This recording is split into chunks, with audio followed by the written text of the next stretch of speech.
Halo semuanya, Assalamualaikum warahmatullahi wabarakatuh. Selamat malam, kita berjumpa di podcast kelompok satu dengan isu kontemporer. Dalam 15-25 menit ke depan, kita akan berbincang-bincang tentang isu kontemporer. Perkenalkan, saya Idola Karen selaku ketua dan moderator. Selanjutnya, ada Gozi, ada Wahyu, Daniel, dan Zaki. Sebelum masuk ke topik pembahasan tentang isu kontemporer, apa sih sebenarnya isu kontemporer itu? Mungkin mungkin ada dari teman-teman yang bisa membantu menjawab dari Daniel, Zaki, Wahyu, ataupun Gozi, mungkin.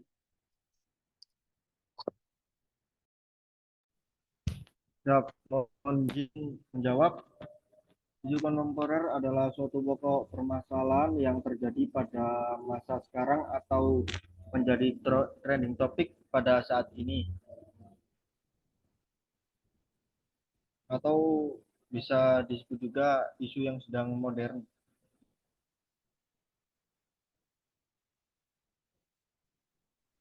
Oke, kita sudah tahu apa itu isu kontemporer.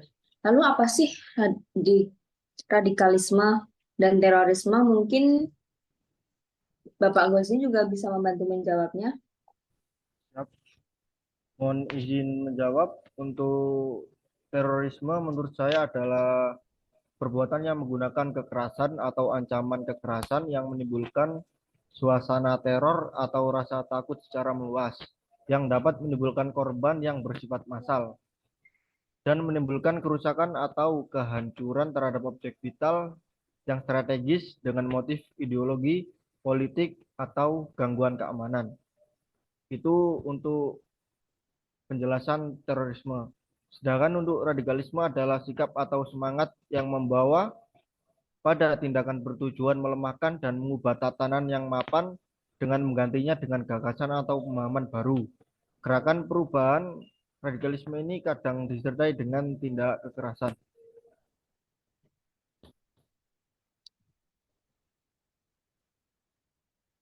Oke, eh, lalu mengapa Aduh. Oke, mengapa radikalisme dan terorisme ini bisa terjadi? Serta kapan radikalisme dan terorisme ini terjadi? Mungkin Wahyu bisa menjawabnya. Baik, untuk mengapa tindakan ini bisa terjadi, mungkin disebabkan oleh individu yang merasa dirinya termarginalisasi karena hidupnya dalam kondisi sulit, tidak stabil secara ekonomi, hak-haknya terpinggirkan, dan suaranya tidak didengarkan oleh orang-orang terdekat. Sebagai minoritas, contohnya, mereka merasakan krisis terhadap uh, rendahnya harga diri, memunculkan rasa takut yang besar, frustasi dalam rangka pemenuhan kebutuhan, hingga meningkatkan prasangka kaum minoritas terhadap mayoritas. Terus kapan radikal ini terjadi? Radikal ini bisa terjadi kapanpun, dimanapun, siapapun.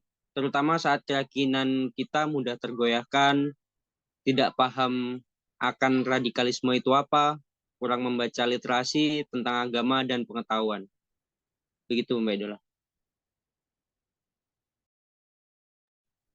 Oke, lalu sebenarnya di mana sih penyebab radikalisme dan terorisme? Mungkin Daniel bisa membantu menjawab.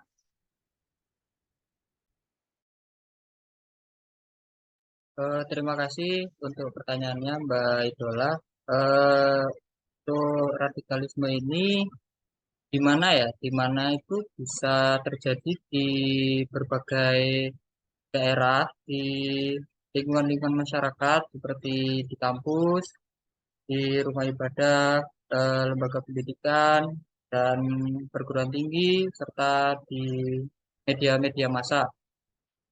eh Zaman sekarang apa-apa itu sudah apa ya udah online ya. Jadi banyak berita-berita yang gampang tersebar melalui media massa itu seperti Instagram, Facebook. eh, maupun media-media yang lainnya.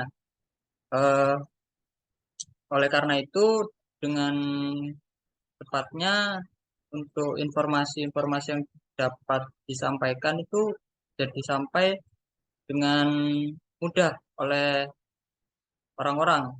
Lalu untuk Indonesia ini sendiri, kenapa? Karena Indonesia itu negara yang rawan bisa dikatakan rawan karena Indonesia memiliki penduduk Muslim terbesar di dunia, eh, hingga Indonesia ini tuh memicu suatu kelompok radikal untuk menjadikan Indonesia itu sebagai pintu masuk menuju penguasaan secara global. Di samping itu, warga dari negara Indonesia ini umumnya mudah digalang atau direkrut menjadi simpatisan. Bahkan banyak berita-berita bahwa ada juga yang simpatisan ini menjadi bom bunuh diri, lalu terorisme, dan lain-lain. Lalu untuk yang kedua itu, karena Indonesia ini bisa keamanannya itu masih kurang karena dimanfaatkan untuk menjalankan aksi teror. Karena secara geografis ini Indonesia ini sebagai negara kepulauan. Karena di negara kepulauan ini biasanya banyak membuka peluang aksi terorisme, potensi demografi dari penduduk-penduduk plural dan permisif menjadi celah, yaitu ya tadi itu dimanfaatkan dari situ. Lalu ada lagi yang ketiga, karena negara kita ini dampak akibatnya itu tinggi jika terjadi terorisme. Terorisme yang terjadi di Indonesia selama ini dampak negatifnya itu cukup signifikan ya, cukup besar. Eh, apalagi zaman sekarang media juga sudah cepat berkembang, jadi gampang dipublikasikan secara gratis oleh massa dengan nilai tambah bagi pelaku teror, utama sebagai sarana pembuktian efektivitas aksi kepada pimpinan dan kelompoknya. Mungkin seperti itu, Mbak Idola. Oke, terima kasih Daniel atas penjelasannya. Lalu siapa sih sebenarnya sasaran dari radikalisme ini dan bagaimana radikalisme ini bisa terjadi? Mungkin Zaki bisa dibantu menjawab. Terima kasih Mbak Idola. Mungkin ini adalah pertanyaan yang paling bagus dari moderator. Terima kasih. Siapa sih yang bisa melakukan tindakan radikal ini? Yang pertama itu warga negara kita sendiri yang tidak puas atas kebijakan pemerintah. Contohnya di wilayah saya itu khususnya wilayah Papua ini OPM yang memiliki keinginan yang tinggi untuk mengelola wilayahnya sendiri. Perhatian pemerintah mungkin mereka anggap sebagai candaan untuk mereka karena mereka berpikirnya saya ini orang paling ujung, mungkin nggak dipikirin sama pemerintah gitu. Yang kedua itu organisasi dengan doktrin-doktrin yang hebat tentang ideologi dan juga agama-agama yang terlalu menyimpang kayaknya. Kalau saya salah ngomong, ya maaf. Yang ketiga itu kaum kapitalis. Contohnya pembebasan lahan itu sulit. Tidak dilakukan dengan, maksudnya tidak dilakukan dengan kekeluargaan. Selanjutnya itu masyarakat kepada dunia usaha itu. Dan siapa saja sih kelompok yang terkenal di Indonesia ini dengan aksi radikalismenya itu? Yang pertama itu Mujahidin Indonesia Barat. Yang kedua Mujahidin Indonesia Timur. Jamaat Tajwid Al-Jihad. Wah. Yang selanjutnya Forum Aktivis Syariah Islam. Adapun kelompok-kelompok tadi itu secara terang-terangan membela apa ya? ISIS lah. Terus dari itu bagaimana sih tindakannya ini bisa terjadi?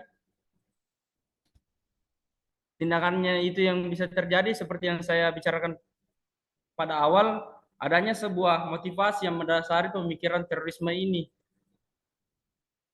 Yang kedua, keinginan untuk menyerah dalam hidup. Dia berpikirnya nggak ada yang care lagi sama saya gitu di lingkungannya.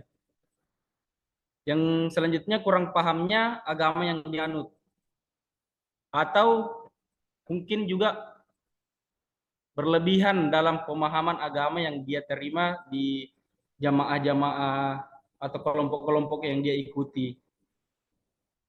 Yang selanjutnya kurangnya pergaulan juga bisa, kurangnya dan kelebihan pergaulan lah. Kalau anak-anak zaman sekarang itu. Anak zaman sekarang mungkin nggak kekurangan pergaulan sih. Lebih tepatnya itu kelebihan pergaulan yang menjerumuskan ke hal-hal yang negatif. Mungkin itu aja, Mbak. Oke, terima kasih untuk penjelasannya.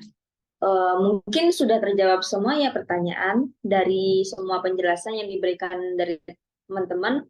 Mungkin ada yang bisa memberikan solusi menangani radikal dan terorisme ini. Mungkin dari Gozi, Wahyu, Daniel, atau mungkin Zaki mau menjawab lagi.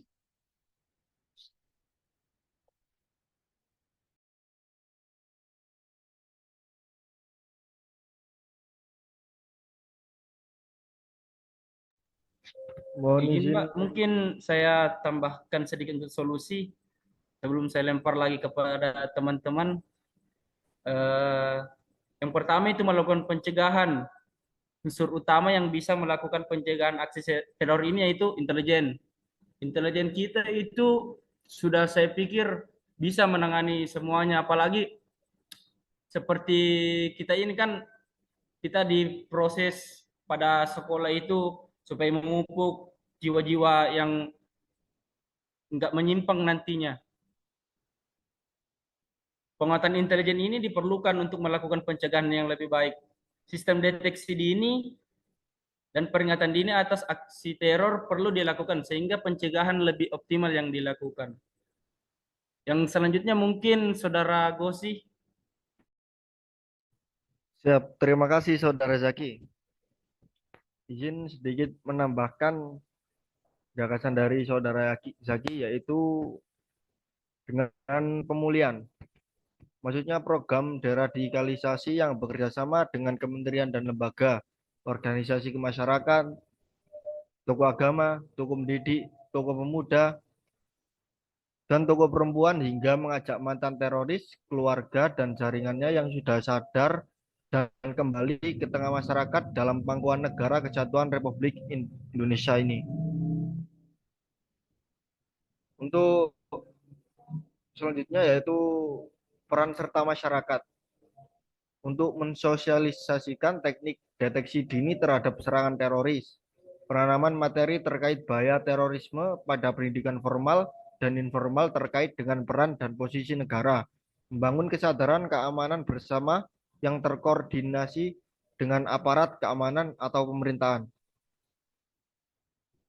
Saya kira cukup dari saya, Mbak Idola. Mungkin untuk menambahkan, Saudara Gozi, mungkin Ya. untuk dari saya solusinya yaitu bisa dengan penindakan, yaitu dengan cara untuk membentuk badan intelijen seperti TNI maupun Polri dengan syarat yang mendasar itu tidak tidak seorang radikalisme maupun terorisme agar tidak ada yang apa ya untuk kedepannya itu jadi kayak sama saja gitu kalau misal ada yang mendaftar Polri, Badan Intelijen atau TNI itu sebagai seorang terorisme dan sebagai seorang radikalisme itu sama aja nantinya itu akan makin memperburuk atau memperbesar terorisme di negara kita. Mungkin untuk kedepannya bisa diperketat lagi untuk tes-tesnya dari apa instansi-instansi lain seperti banyaknya pelajaran tentang bela negara maupun tentang negara Indonesia kita ini agar lebih pasti untuk pegawai-pegawainya itu atau badan intelijennya tidak ada yang berhubungan dengan terorisme maupun radikalisme. Seperti itu, Mbak.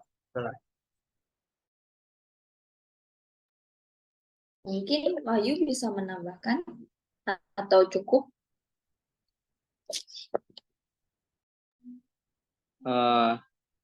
Izin menambahkan Mbak Idola, solusi yang dapat diterapkan yaitu kerjasama internasional. Jadi upaya kerjasama dari berbagai negara Asia maupun Eropa untuk memperkuat pertahanan agar terorisme ini tidak merajalela, tidak memasuki negara-negara yang krusial. Dan penegakan hukum terhadap sistem kejahatan terorisme masih lemah. Jadi harus diperkuat lagi sehingga aksi terorisme tidak semena-mena di negara Indonesia. Gitu Mbak Idola.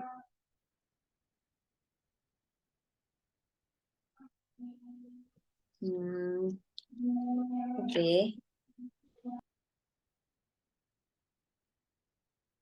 Sebelum menutup podcast ini, mungkin saya sebagai moderator bisa mengambil kesimpulan. Yang pertama, radikal dan terorisme adalah sebuah ancaman yang sangat serius di era globalisasi yang menimbulkan korban jiwa dengan menggunakan kekerasan untuk mencapai suatu tujuan. Yang kedua, mungkin radikal dan terorisme ini bisa terjadi karena sebuah individu kurangnya pemahaman agama, kurangnya pergaulan, kurangnya perhatian dari keluarga yang bisa melakukan tindakan ini merupakan warga negara yang tidak puas akan pemerintahan, kaum-kaum kapitalis, dan sebuah organisasi tertentu.